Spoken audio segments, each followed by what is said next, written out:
Assalamualaikum warahmatullahi wabarakatuh. Selamat pagi anak-anak.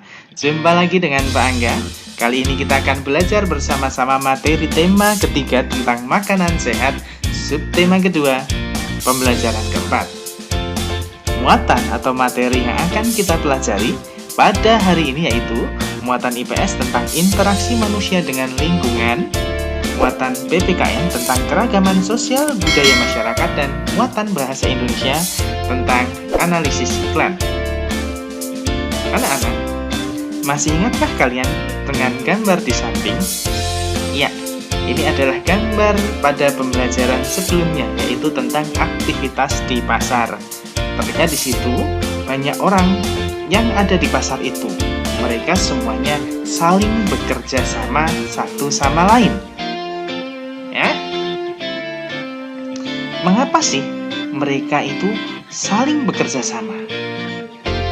Menarik untuk dicermati dalam kehidupan kita sehari-hari pun kita dikelilingi oleh orang-orang yang begitu banyak perbedaan, tetapi semuanya saling bekerja sama.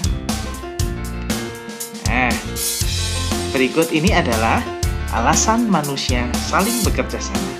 Yang pertama, semua orang dapat saling bekerja sama sekalipun berbeda agama, suku, adat istiadat, dan pekerjaan untuk memenuhi kebutuhan hidup bersama. Yang kedua, perbedaan tidak menghalangi upaya saling membantu dan bekerja sama karena tidak semua kebutuhan manusia dapat dipenuhi oleh diri sendiri. Yang ketiga, semua orang dapat saling bekerja sama sekalipun berbeda agama, suku, adat istiadat, dan pekerjaan untuk memenuhi kebutuhan hidup bersama. Dan yang keempat, pada dasarnya manusia itu adalah makhluk sosial yang selalu membutuhkan bantuan dari orang lain. Dan yang terakhir, yaitu semboyan dari bangsa Indonesia, yaitu Bhinneka Tunggal Ika, yang artinya walaupun berbeda-beda, tetapi kita semua masih tetap satu tujuan, yaitu satu tujuan. Nah, anak-anak, silahkan dilihat gambar berikut ini. Ya, di situ ada gambar berbagai budaya dari beberapa daerah dan juga gambar peta Indonesia. Menurut kalian, apa sih kaitannya gambar-gambar dari budaya berbagai daerah itu dengan peta Indonesia? Yuk, kita cermati bareng-bareng. Indonesia adalah negara kepulauan yang terdiri dari ribuan pulau. Dengan ribuan pulau yang dimilikinya, Indonesia memiliki keragaman budaya dan adat istiadat yang mewarnai kehidupan sehari-harinya. Oleh karena itu, kita sebagai anak bangsa seharusnya mampu saling menghargai dan menghormati perbedaan yang dimiliki dan menggunakannya sebagai modal pembangunan. Nah, ini adalah lambang negara kita, yaitu burung Garuda dengan tulisan Bhinneka Tunggal Ika. Bangsa Indonesia memiliki sebuah semboyan yang luar biasa, yakni Bhinneka Tunggal Ika. Bhinneka Tunggal Ika memiliki arti berbeda-beda tetapi tetap satu tujuan. Bahwasanya sekalipun di Indonesia terdapat begitu banyak suku, agama, ras, adat istiadat, bahasa, dan lain-lain, semuanya bersatu sebagai saudara sebangsa dan setanah air. Perbedaan dan keanekaragaman yang ada justru menjadi sebuah kekuatan yang pada akhirnya memperkaya sifat budaya bangsa Indonesia dan lebih memperkuat persatuan dan kesatuan bangsa. Nah, perbedaan yang ada di sekitar kita merupakan kekuatan yang tidak dimiliki oleh bangsa lain. Dengan keragaman yang dimilikinya, manusia saling bekerja sama dan bahu-membahu untuk memenuhi kebutuhan hidupnya, baik secara ekonomi, sosial, dan budaya. Contoh kegiatan yang dapat kita lakukan untuk mendukung keragaman sosial di lingkungan sekolah, yaitu 1. saling membantu kalau ada kesulitan. Yang kedua, membersihkan ruang kelas dan lingkungan sekolah. Dan yang ketiga adalah belajar kelompok. Dengan keragaman, manusia dapat saling bekerja sama dan bahu-membahu untuk memenuhi kebutuhan hidupnya, baik secara ekonomi, sosial, maupun budaya. Beragam profesi pun berkembang dan mendukung pemenuhan kebutuhan hidup.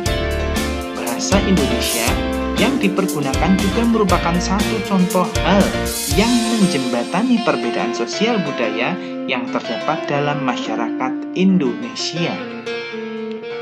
Nah, ini anak-anak tahu ini gambar apa? Kegiatan apa yang sedang dilakukan oleh anak-anak dalam gambar tersebut? Gambar pertama pasti sudah familiar ya. Itu adalah gambar anak-anak yang sedang bermain gamelan. Sedangkan gambar kedua itu adalah gambar anak-anak yang sedang bermain tari. Sepertinya ada di sanggar tari ya. Kedua gambar tersebut bercerita tentang upaya manusia dalam sebuah pembangunan sosial budaya. Bahasa Indonesia merupakan contoh upaya manusia dalam sebuah pembangunan sosial budaya. Kegiatan seni yang bertujuan melestarikan budaya Nusantara juga merupakan sebuah upaya pembangunan sosial budaya. Contoh lain dari pembangunan sosial budaya adalah dengan semakin terbukanya kesempatan bagi kaum wanita untuk bersekolah dan menuntut ilmu setinggi mungkin. Nah, anak-anak, sekarang kita akan cari tahu pembangunan sosial budaya apa saja sih yang ada di masyarakat.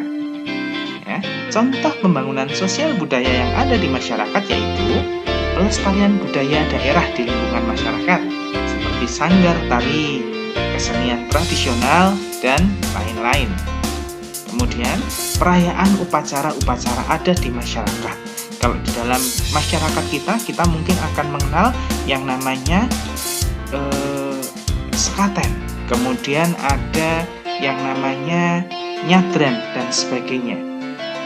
Kemudian, pemberian vitamin bagi anak-anak dan ibu hamil atau menyusui. Dan yang keempat, pengembangan minat dan semangat kewirausahaan di kalangan pemuda. Perhatikan percakapan berikut. Dayu, kalau kamu, apa contoh yang dapat kamu berikan tentang pembangunan sosial budaya, Ben? Denny, menurutku, acara kuliner Nusantara yang sering diadakan di lingkungan sekitar kita merupakan contoh pembangunan sosial budaya. Dengan begini kita dapat melestarikan makanan khas daerah. Kita juga turut memperkenalkan kepada orang-orang lain yang berbeda kebudayaan dengan kita untuk turut mencicipi dan bersama-sama menikmati makanan khas daerah tersebut. Siti, betul sekali, Ben. Kamu tahu tidak? Acara kuliner Nusantara yang diadakan minggu lalu itu sukses besar loh. Semuanya berkat iklan-iklan di media cetak dan elektronik yang beredar sejak sebulan sebelumnya. Nah, anak-anak, ini adalah contoh iklan. Iklannya tentang hidup sehat bersama Infus Water. Ya, ini ada nomornya. Tapi tidak usah disalin, kemudian tidak usah pesan, nanti kita akan membuat Infus Water sendiri di pembelajaran selanjutnya. Iklan bertujuan untuk menarik perhatian mereka yang melihat atau menonton. Iklan memang harus dibuat semenarik mungkin. Ya. Infus Water atau spa water atau dalam bahasa Indonesia disebut dengan air infus sedang menjadi tren kesehatan yang baru di luar negeri. Kini, air infus juga merebak sampai di Indonesia. Air infus ini adalah air bening yang telah diberi tambahan potongan buah atau herbal sehingga memberikan sensasi rasa air tertentu. Air infus bermanfaat bagi kesehatan. Secara teknis, Air infus dibuat dengan memasukkan irisan buah-buahan ke dalam air putih. Kemudian didiamkan beberapa jam sampai sari buahnya keluar dan air akan berubah rasanya. Namun, jangan hanya ikut-ikutan mengkonsumsinya.